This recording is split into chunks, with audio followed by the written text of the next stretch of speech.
Good morning, my dear students. This is Kumar Saurabh, and first of all, welcome to VSR Adda. And today I am going to teach about the sentence and type of sentence.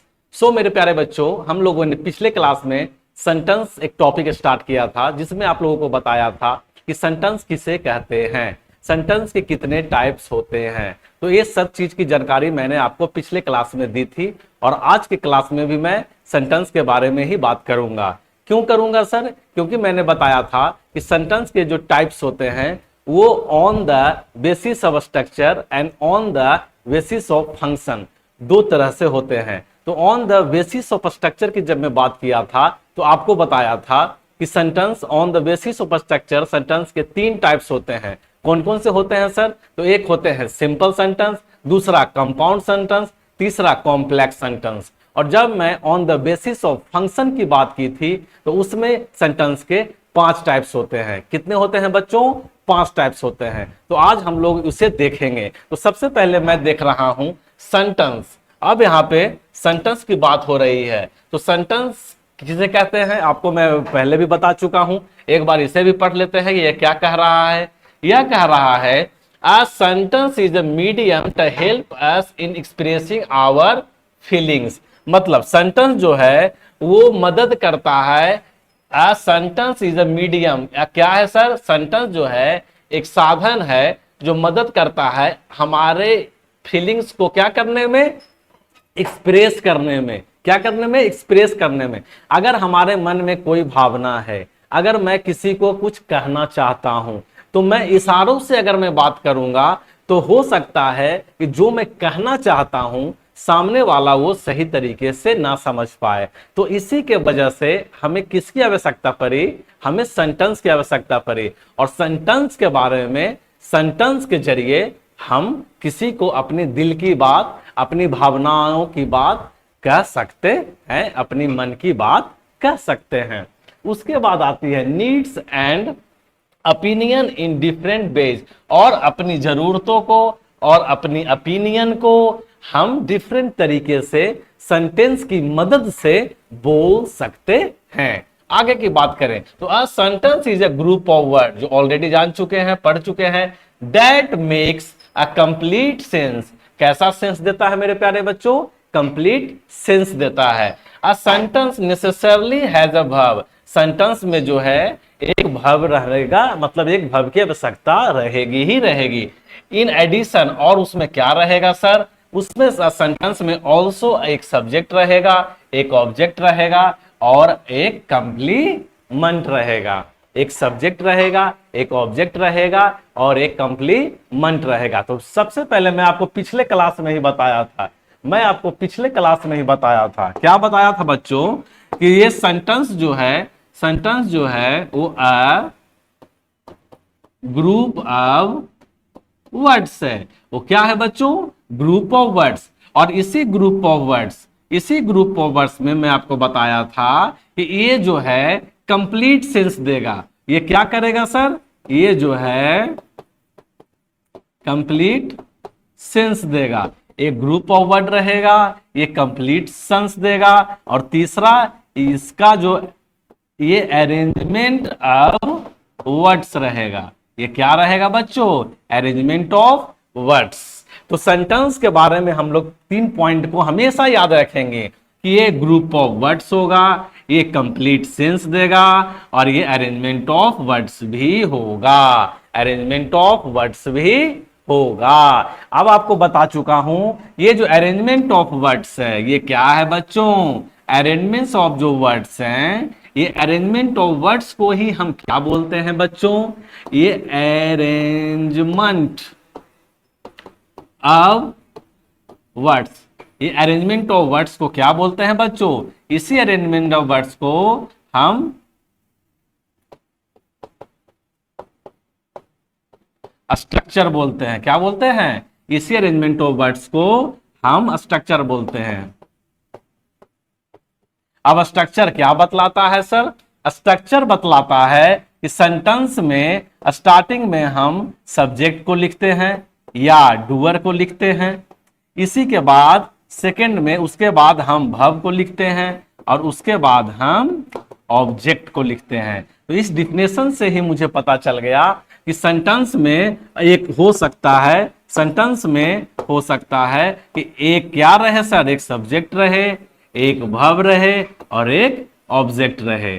तो इसी arrangement of words को हम structure बोलते हैं। और structure हमें बतलाता है कि एक सब्जेक्ट और डूअर होगा और वर्ब होगा और ऑब्जेक्ट होगा। और इसी डूअर को हम, डूअर मतलब होता है करने वाला, मतलब सब्जेक्ट मतलब जिसके बारे में हम बात करते हैं, और डूअर मतलब करने वाला। तो सेंटेंस में जिसके बारे में हम बात करेंगे वो सेंटेंस के स्टार्टिंग में आएगा, करने वाले की हम बात करेंगे तो वो सेंटेंस के स्टार्टिंग में आएगा। जैसे मैं बोलूं कि रमेश डांस करता है, रमेश नाचता है, तो रमेश डांस, तो रमेश करने वाला है, डांस करने वाला, तो रमेश सेंटेंस के स्टार्टिंग में आ रहा है। अगर मैं बोलूं कि pen, this pen is mine, this pen is mine, this pen is new, तो क्या हुआ सर, दिस पेन, ये किसके बारे में बात हो रही है, इस कलम के बारे में बात हो रही है। तो यह कलम जो है सेंटेंस के स्टार्टिंग में आया, सेंटेंस के फर्स्ट में आया। तो ये कौन बतलाता है मेरे प्यारे बच्चों, यह बतलाता है स्ट्रक्चर। ये कौन बतलाता है, स्ट्रक्चर। और इसी स्ट्रक्चर को हम अरेंजमेंट ऑफ वर्ड्स भी कहते हैं, इसी स्ट्रक्चर को हम अरेंजमेंट ऑफ वर्ड्स भी कहते हैं। तो ये बात मुझे मेरे प्यारे बच्चों अच्छी तरीके से मुझे समझ में आ गया कि सेंटेंस किसे कहते हैं, स्ट्रक्चर किसे कहते हैं, अरेंजमेंट ऑफ वर्ड्स किसे कहते हैं, ये सब कुछ जो है मुझे समझ में आ गया। अब आगे की बात करते हैं। अब जब मैं आगे की बात किया तो यहां मुझे पता चला कि there are 5 types of sentence, there are 5 types of sentence on the basis of function, on the basis of function, on the basis of function, function के बेस पे, फंक्शन के बेस पे सेंटेंस के 5 टाइप्स होते हैं। कौन कौन से होते हैं बच्चों, पहला एडजेक्टिव सेंटेंस, दूसरा इंट्रोगेटिव सेंटेंस, तीसरा इंपरेटिव सेंटेंस, चौथा एक्सक्लामेटरी सेंटेंस और पांचवा ऑब्जेक्टिव सेंटेंस। फिर से एक बार ध्यान से सुन लेंगे, पहला एडजेक्टिव सेंटेंस, दूसरा इंट्रोगेटिव सेंटेंस, तीसरा इंपरेटिव सेंटेंस, चौथा एक्सक्लामेटरी सेंटेंस और पांचवा ऑब्जेक्टिव सेंटेंस। अब इस पांचों सेंटेंस के बारे में हम लोग एक एक करके जानेंगे कि ये किसे कहते हैं। तो सबसे पहला सेंटेंस जो हमारे सामने आया बच्चों वो है एडजेक्टिव सेंटेंस। वो क्या है सर, एडजेक्टिव सेंटेंस। अब ये एडजेक्टिव सेंटेंस जो है, ये एडजेक्टिव सेंटेंस जो है, एडजेक्टिव सेंटेंस बना है किससे, एडजेक्ट से। किससे बना है सर, एडजेक्ट से। और एडजेक्ट मतलब क्या होता है सर, एडजेक्ट मतलब होता है अपनी कही गई बातों को, अपनी कही गई बातों को अधिकार पूर्ण कहना। अपनी, तुम्हारे मन में जो भी है, तुम्हारे मन में जो भी है उसे तुम अधिकार पूर्ण कहते हो। कैसे कहते हो सर, अधिकार पूर्ण कहते हो। उसी को हम क्या बोलते हैं सर, उसी को हम एडजेक्ट बोलते हैं। और इसी एडजेक्ट से बना है एडजेक्टिव, इसी एडजेक्ट से क्या बना है, एडजेक्टिव। तो एडजेक्टिव सेंटेंस क्या होता है, पहले इसके डिफिनेशन को समझ लेते हैं। अ सेंटेंस दैट स्टेट और declare something is called an adjective, is called an adjective sentence. It also called a declarative sentence या statement। तो आप कह सकते हो कि adjective sentence को, adjective sentence को declarative sentence भी कहते हैं या इसे एक statement भी कहते हैं। तो ये क्या कहता है सर, ये sentence जो है ये state को बतलाता है या कुछ डिक्लेयर करता है कुछ, किसके जरिए, एडजेक्टिव सेंटेंस के जरिए। तो एडजेक्टिव सेंटेंस जो है वो कायदे से 2 टाइप्स का होता है। कायदे से कितने टाइप्स का होता है सर, 2 टाइप्स का होता है। कौन कौन होता है मेरे प्यारे बच्चों, तो सबसे पहले होता है affirmative sentence. Affirmative sentence, affirmative sentence क्या होता है सर, तो अफर्मेटिव सेंटेंस को ही हम लोग बोल देते हैं पॉजिटिव सेंटेंस। क्या बोल देते हैं बच्चों? Positive sentence. अब पॉजिटिव सेंटेंस का स्ट्रक्चर क्या होता है सर? तो ये होता है subject plus helping verb plus main verb plus object. जैसे मैं बोलूं कि राम इज गोइंग टू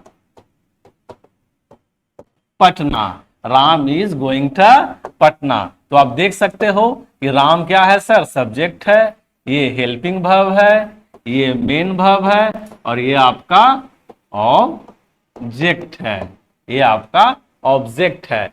तो अफर्मेटिव सेंटेंस या पॉजिटिव सेंटेंस ये किसका पार्ट होता है सर? असर्टिव सेंटेंस का ही पार्ट होता है। क्योंकि मैंने आपको बताया कि असर्ट मतलब होता है कि अपनी कही गई बातों को, जो तुम्हारे मन में बात है उसे तुम अधिकारपूर्ण कहते हो, अधिकारपूर्ण कहना। तो अधिकारपूर्ण आप दो ही तरीके से बात को, सेंटेंस को कह सकते हो, एक तो पॉजिटिव वे में और दूसरा नेगेटिव वे में। तो पहला पार्ट जो हुआ वो हुआ अफर्मेटिव सेंटेंस, जिसे हम एक नाम से और जानते हैं पॉजिटिव सेंटेंस। और पॉजिटिव सेंटेंस का स्ट्रक्चर क्या होता है सर? पॉजिटिव सेंटेंस का स्ट्रक्चर होता है subject plus helping verb plus main verb plus sorry object. ये बातें हमें समझ में आ गई। इसके बाद आता है निगेटिव सेंटेंस। इसके बाद क्या आता है मेरे प्यारे बच्चों? Negative sentence. तो निगेटिव सेंटेंस क्या होता है? तो निगेटिव सेंटेंस क्या होता है उसे देख लेते हैं। मेरी राइटिंग थोड़ी गंदी है बच्चों, तो थोड़ा एडजस्ट कर लेंगे, आप खुद से समझ लेंगे। ये है नेगेटिव सेंटेंस। अब नेगेटिव सेंटेंस, यहां नेगेटिव की बात हो रही है, तो किसी भी सेंटेंस को नेगेटिव बनाने के लिए हम किसका प्रयोग करते हैं सर? हम प्रयोग करते हैं नॉट का। किसका प्रयोग करते हैं सर? नॉट का। और नॉट जो है वो सेंटेंस में कहां रहता है मेरे प्यारे बच्चों? तो नॉट जो है वो सेंटेंस में हेल्पिंग वर्ब के बाद रहता है और मेन वर्ब के पहले रहता है। कौन सर? नॉट। तो एक बात फिर से ध्यान रखेंगे कि नॉट का प्रयोग हम किसी भी सेंटेंस को नेगेटिव बनाने के लिए हम प्रयोग करते हैं। और नॉट जो है वो सेंटेंस में हमेशा हेल्पिंग वर्ब के बाद और मेन वर्ब के पहले रहता है। हेल्पिंग वर्ब के बाद और मेन वर्ब के पहले रहता है। कौन सर? नॉट। अब हम जैसे कह सकते हैं कि he is not going to school. वह जो है स्कूल नहीं जा रहा है, वह जो है स्कूल नहीं जा रहा है। तो आप देख सकते हो कि ही सब्जेक्ट है सर, ये हेल्पिंग वर्ब है सर, नॉट हमारा सेंटेंस को नेगेटिव बना रहा है सर, ये हमारा मेन वर्ब है सर। तो हेल्पिंग वर्ब के बाद आ गया नॉट और मेन वर्ब के पहले आ गया नॉट। तो इस चीज को आपको ध्यान में रखना है कि किसी भी सेंटेंस को नेगेटिव बनाने के लिए हम नॉट का प्रयोग करते हैं। और नॉट जो है वो सेंटेंस में हेल्पिंग वर्ब के बाद और मेन वर्ब के पहले आता है। समझ में आ रही बातों? तो हमने क्या सीखा सर? हमने सीखा कि ये जो असर्टिव सेंटेंस है, असर्टिव सेंटेंस 2 टाइप्स के होते हैं। कि कौन कौन से होते हैं सर? अफर्मेटिव सेंटेंस और नेगेटिव सेंटेंस। इसी अफर्मेटिव सेंटेंस को हम पॉजिटिव सेंटेंस भी बोल देते हैं। तो जब हमें किसी पॉजिटिव बात बोलनी होगी, पॉजिटिव स्टेटमेंट देना होगा, तो हम अफर्मेटिव सेंटेंस का यूज करेंगे। जब हम निगेटिव स्टेटमेंट देना होगा, नकारात्मक स्टेटमेंट देना होगा, तो हमें नेगेटिव सेंटेंस की आवश्यकता पड़ेगी, मतलब सेंटेंस में नॉट का प्रयोग करेंगे। अब इसके बाद जब हम आगे बढ़ते हैं, आगे आता है इंट्रोगेटिव सेंटेंस। अब इंट्रोगेटिव सेंटेंस जो है वो इंट्रोगेट से बना है। किससे बना है बच्चों? इंट्रोगेट से बना है। अब इंट्रोगेट मतलब क्या होता है? इंट्रोगेट मतलब होता है पूछताछ करना। क्या करना? पूछताछ करना। तो इंट्रोगेटिव सेंटेंस में जो है वो हम लोग पूछताछ की बात करते हैं, मतलब क्वेश्चंस की बात करते हैं। जैसे मैं पूछूं कि भाई तुम्हारा नाम क्या है, भाई तुम कहाँ रहते हो, भाई तुम्हारे पिताजी का नाम क्या है, भाई तुम्हारे माता जी का क्या नाम है। तो ये सब क्या है, मैं तुमसे क्या कर रहा हूँ, इंट्रोगेट कर रहा हूँ, पूछताछ कर रहा हूँ, तुम्हारे बारे में कुछ जानना चाह रहा हूं, तुमसे क्वेश्चंस कर रहा हूं। तो क्वेश्चंस करने की जब बात आएगी तो क्वेश्चंस जो है हम इंट्रोगेटिव सेंटेंस में ही करते हैं, इंट्रोगेटिव सेंटेंस में ही करते हैं। अब अगर हम तुमसे पूछें कि अच्छा ये बात बताओ, मान लिया जाए कि एक क्लासरूम हो, इस क्लासरूम हो, जैसे आप अभी पढ़ रहे हो, मैं आपको पढ़ा रहा हूं, तो मैं अगर आपसे बोलूं कि अच्छा ये बताइए कि आप अभी लंच करके या ब्रेकफास्ट करके यहां आए हैं, तो आप बोलोगे हाँ सर आए हैं, कोई बोलेगा हाँ सर आए हैं, कोई बोलेगा नहीं सर नहीं आए हैं। तो इस क्वेश्चन का जवाब जो है सिर्फ हाँ या ना में आप दे सकते हो। लेकिन अब मैं पूछूं कि अच्छा ये बताइए कि आपने लंच में ब्रेकफास्ट में क्या क्या करके आए हैं,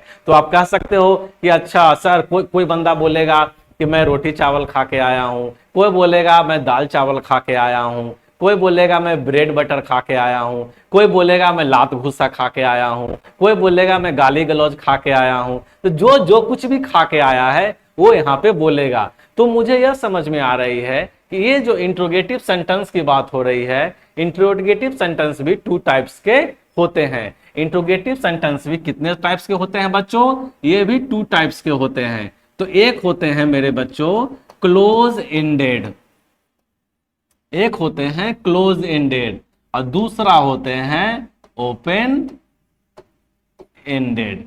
एक होते हैं क्लोज एंडेड और दूसरा होते हैं ओपन एंडेड। जिस क्वेश्चन में हमें आंसर यस और नो में मिलता है, जिस क्वेश्चन का आंसर हमें यस और नो में मिलता है, उसे हम लोग बोलते हैं क्लोज एंडेड क्वेश्चन।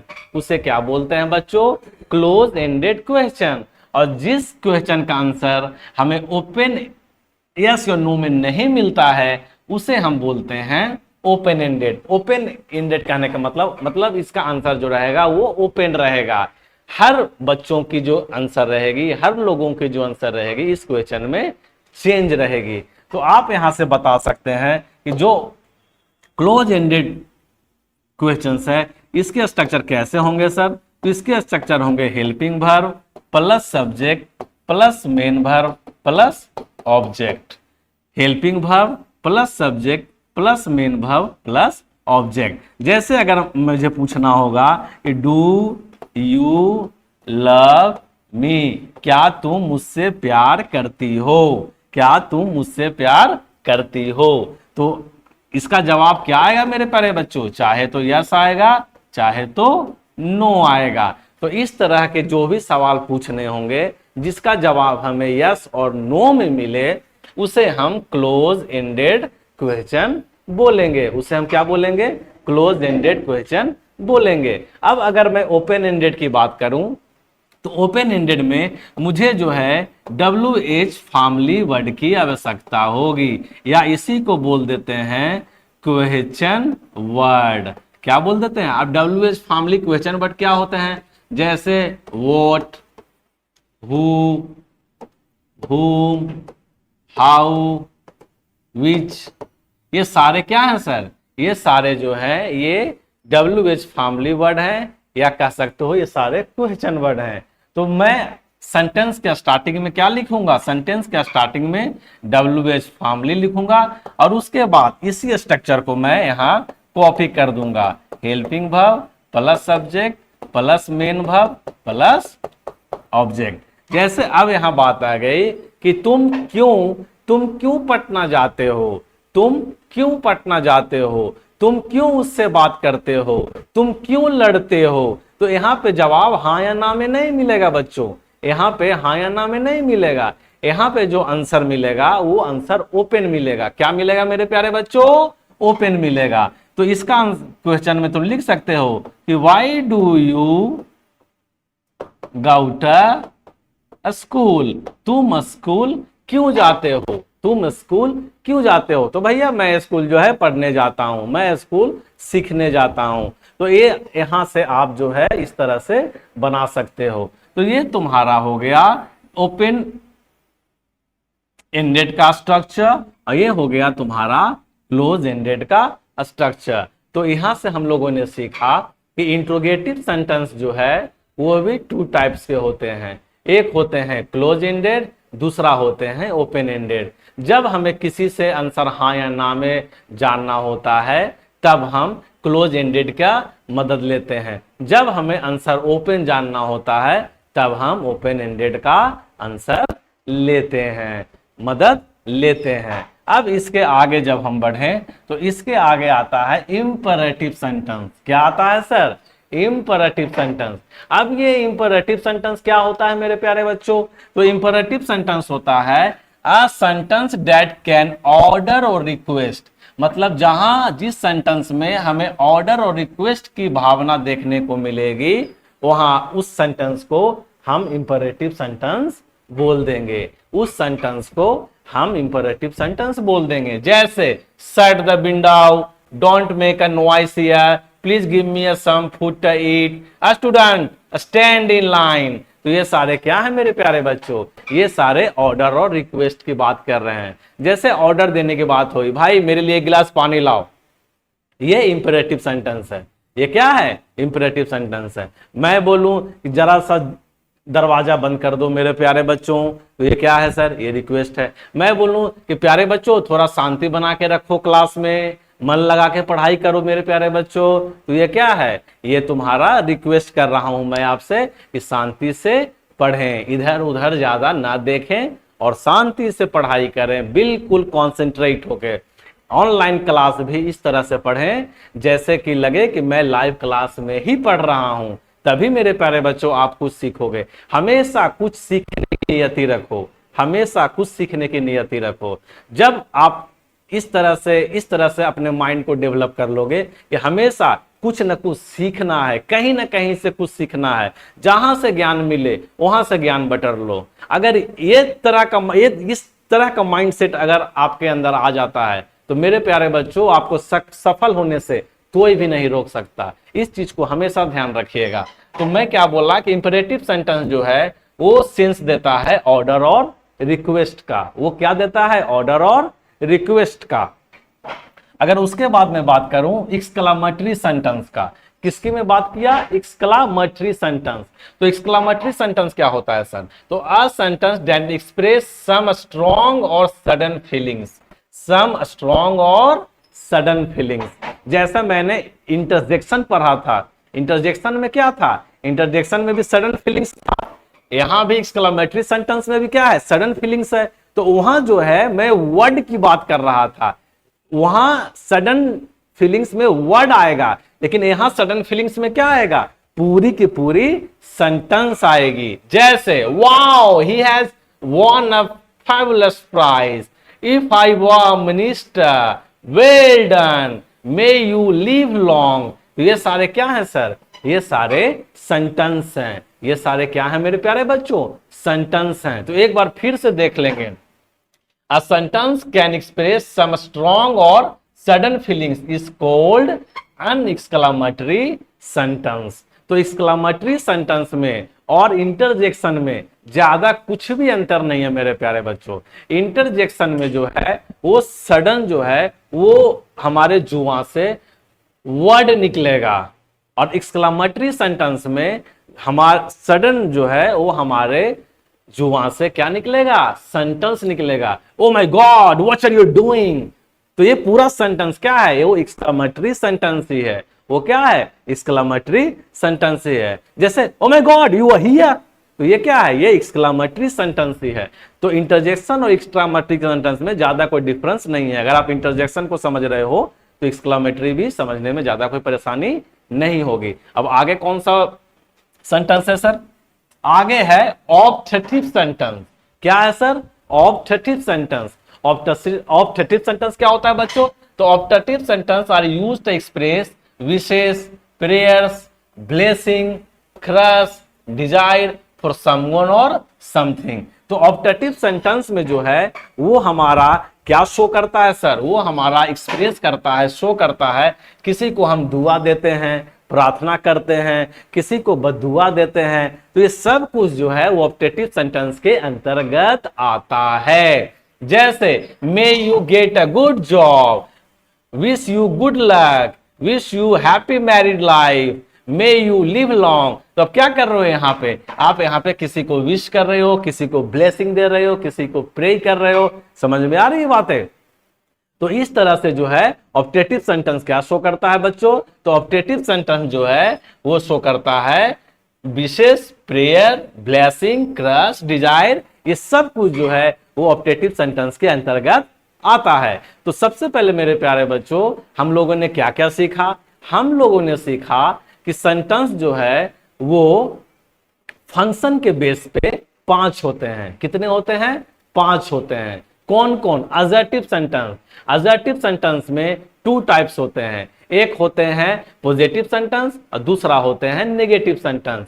इसी पॉजिटिव सेंटेंस को हम अफर्मेटिव सेंटेंस भी बोलते हैं। इसके बाद अगला सेंटेंस जो है वो है इंट्रोगेटिव सेंटेंस। अब इंट्रोगेटिव सेंटेंस भी 2 टाइप्स में होते हैं। कौन कौन से सर? एक होते हैं क्लोज एंडेड और दूसरा होते हैं ओपन एंडेड। क्लोज एंडेड में जो है उसकी आंसर हमें यस और नो में मिलती है और ओपन एंडेड के आंसर हमें ओपन मिलती है। इसके बाद आती है हमारे पास इंपेरेटिव सेंटेंस। अब इंपेरेटिव सेंटेंस क्या होता है सर? तो इंपेरेटिव सेंटेंस में जो है हमें एक्सप्रेस करता है ऑर्डर और रिक्वेस्ट। ऑर्डर और रिक्वेस्ट, जैसे मैं ऑर्डर बोलूं है बैठ जाओ, ऑर्डर है। मैं बोलूं रिक्वेस्ट, भाई थोड़ा एक गिलास पानी देना, ये रिक्वेस्ट है। तो इस तरह के सेंटेंस जो होंगे वो इंपेरेटिव सेंटेंस में आएंगे।